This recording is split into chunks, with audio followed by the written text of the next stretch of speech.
সিংহাসনে বসলো রাজা, বাজলো কাঁসর ঘণ্টা, ছটফটিয়ে উঠল কেঁপে মন্ত্রী বুড়োর মনটা। বললে রাজা, মন্ত্রী তোমার জামাই কেন গন্ধ?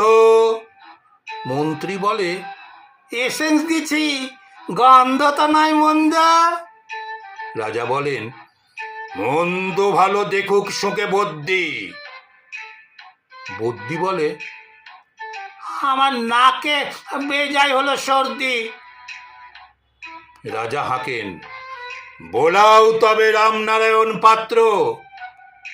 পাত্র বলে, নসি নিলাম এক্ষুনি, এই মাত্র। নসি দিয়ে বন্ধ যে নাক, গন্ধ কোথায় ঢুকবে? রাজা বলেন, কোটাল তবে এগিয়ে এসো, শুঁকবে। কোটাল বলে, পান খেয়েছি, মশলা তাহে কর্পূর, গন্ধে তারি মন্ডু আমার একেবারে ভরপুর। রাজা বলেন, আসুক তবে শের পালোয়ান ভীম সিং।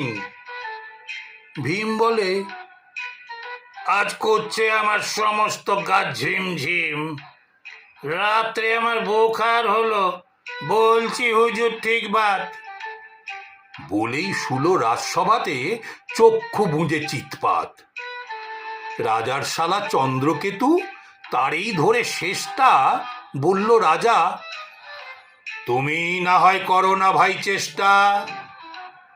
চন্দ্র বলেন, মারতে চাও তো ডাকাও না কো জল্লাদ, গন্ধ শুকে মরতে হবে, এ আবার কি আহ্লাদ।